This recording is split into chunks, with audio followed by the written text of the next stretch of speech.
Somewhere this weekend, someone has a sign like this one in their neighborhood and taken the bait. Maybe you've seen one. It's fine art and fine jewelry really for sale at this super secretive auction. CBS News Chicago investigator Dorothy Tucker takes you inside to see what's really going on.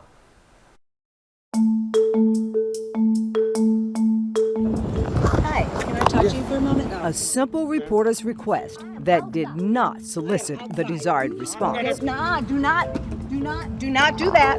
Freeze the shaky video. This man is angry. How did we get here? It all starts here. Last summer, Northbrook, Renaissance Hotel.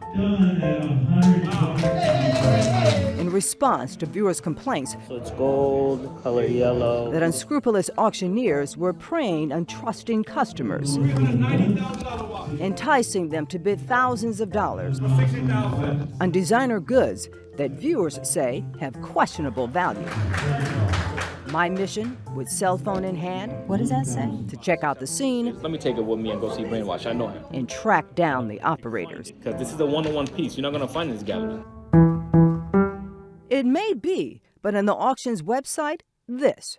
While descriptions are believed to be accurate, statements, representations, printed or made orally, are opinion only, not facts. This is a Brainwash.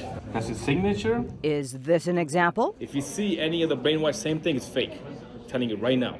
Don't even look at it. You know, I had never been to an auction in my life. This is one of our viewers, It has to show the detail retired system analyst Rebecca Simmons. that are in. At her first auction, she had her eye on a Picasso. This one. It was supposedly a rare and limited piece of artwork. So she gladly paid $6,000 and proudly claimed her authenticated Picasso. So I was thrilled. I thought $6,000 for an actual real Picasso. A real Picasso. But I thought, wow, I'll have a Picasso in my hallway or my living room. Then came the reality check. They were just cheap reproductions. An independent appraisal. The Picasso, a print, worth $70 at best. I felt stupid. I felt ignorant. I felt like I had been taken advantage of. Rebecca actually bought that $70 Picasso in 2021, so she's been angry for years. Yes, I see these two guys. But she didn't just sit by idly and pout. This woman took action, visiting several auctions to warn others. I would go up to somebody, I would put my arm around their shoulder as if they were my best friend, and I would whisper to them, "Don't buy anything, it's a scam." Look at all this jewelry they have here. Rebecca is still on a mission. There she is at the Northbrook auction this past summer. Listen, I don't know who you are. Both of us were in the lobby when this crazy thing happened. Yes, can you leave, please? I don't know. Why you filming us? Because you're making a fool out of yourself right I'm now. not. Why she's filming us? Sir, can you leave? She could do whatever she wants. I was here for the McLaren. Leave. It's probably no surprise Rebecca is being sued by the auction operators, and it's not because she keeps disturbing their events. And they ended up suing me for $1.2 million because of the things that I had posted on Reddit. Dozens of posts listed in the lawsuit show Rebecca warning customers to ignore signs like the ones we saw in Northbrook. They claim to have a new McLaren car and all of these art pieces. These signs luring customers to pop-up auctions have been spotted across the nation.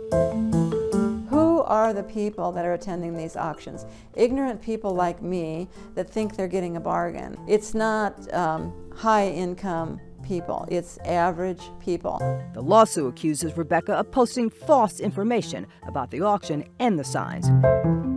We focused on the signs, and that's where we began to look for answers. The phone number on the sign in Northbrook is connected to a company called U.S. Trustee Auctions. Until 2022, two names, Azan and Anwar Khan, were listed as managers of that company. There was a truck parked outside the auction. The license plate belongs to Pakhara Carpet Palace, and that's also a Khan company. Both businesses are in Virginia. just outside Washington, D.C. In several states around the country, we found disciplinary actions resulting in penalties, suspensions, or expired license connected to the cons, their associates, or other auctions they are affiliated with. In fact, when the auction took place in Northbrook last summer, neither the cons nor their company had a valid Illinois license. They have not had a valid license in this state since 2016. The cons have had licensing issues for decades. In Virginia, in the 90s, a Con got slapped with a penalty and suspended license for false, misleading, or deceptive auction ads. Anyone else? So who are these mystery men? We flew to D.C., traveled to Virginia, asked lots of questions. I was hoping that I could speak to him. You don't seem like you're surprised. Her name's Dorothy. I just have a couple of questions. Is she okay to come up? Investigator Dorothy Tucker stays on the auctions trail. She and the crew spent a couple of days in the D.C. area. Tomorrow night at 10, you'll see what they uncover and hear what one of the most powerful consumer advocates has to say about the auctioneers. As for Rebecca Simmons, she complained loudly enough she was able to get a refund for that Picasso from the auction, despite its claims that all sales are final. I had a feeling that was coming. Signs like these behind us have popped up around the country and here in the Chicago area. And last night, we introduced you to a woman who said she didn't get what she paid thousands for. Tonight, CBS News Chicago investigator Dorothy Tucker searches for the people behind these pop-up auctions and asks what can be done to stop them. Powerful, the most famous Rolex of the world. What you think you're buying Celebrity watch like this covered with diamonds. is not what you're getting. 5,000. They're doing this because they're making a lot of money 25,000. off innocent people, ignorant people like I was. Signs They claim to have a new McLaren car. like these, The signs are everywhere. luring the innocent, have been popping up across the nation. It has to show the detail Rebecca Simmons that are in this. attended her first auction in October 2021. It was a bad experience. I felt like I had been taken advantage of. $6,000 is what she spent on an authenticated Picasso. Then came the gut punch. They were just cheap reproductions. That was the conclusion of an independent appraiser.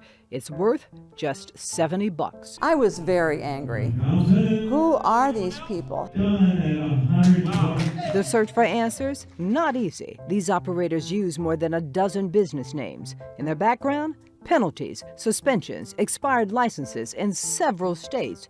Two names kept popping up: Azam and Anwar Khan, based in Virginia, outside D.C. We needed to find the cons.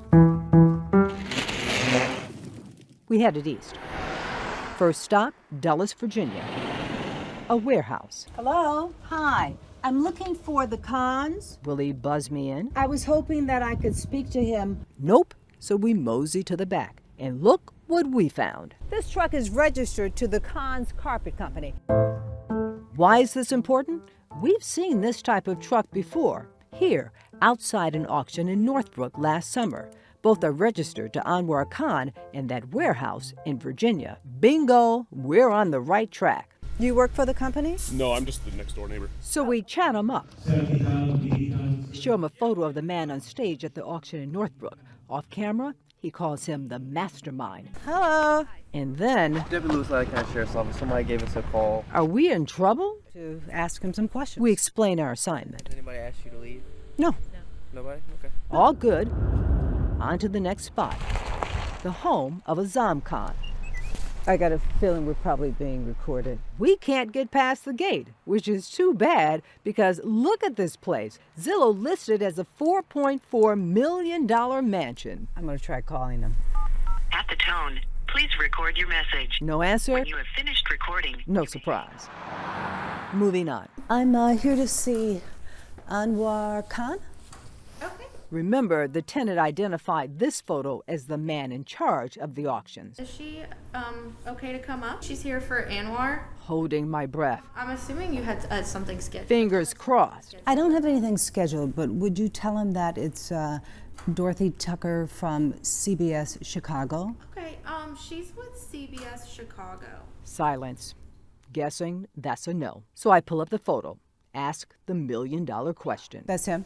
That's Mr. Anwar Khan. Just to confirm. Yes, he lives here. He lives here. And what's his name again? Anwar. Anwar Khan. All right. Jackpot. This is Anwar Khan. He's not just the auctioneer. He's one of the men running the auction. This is not the first time the Khans have been publicly exposed. National TV, 1999. Dateline NBC turned its hidden cameras on the Khans. That was nearly 30 years ago. So how are they still operating? This is a black eye that we cannot afford to ignore. Renee Jones is an expert in the industry. We're just going to have to do more due diligence within our own community as professional auctioneers to weed these events out. Jones thinks the Federal Trade Commission should investigate the auctions for deceptive practices, and she's got the backing of a powerful consumer advocate. Well, I certainly think that it needs to be stopped, that it has to be investigated. Congresswoman Jan Schakowsky. These auctioneers are not above the law. We're going to try calling Mr. Khan. We never heard from the Khans. I just have a couple of questions. But we'll keep trying. Can I give you my phone number? Now, we mentioned in our first report that the auction operators were suing Rebecca for defamation. They've offered to drop that lawsuit if she'll be silent. She refuses. In the newsroom, Dorothy Tucker, CBS News Chicago Investigators. We found a website called Azam Khan Auctioneer. It states its commitment to, quote, the highest standards of ethics and transparency in all its dealings.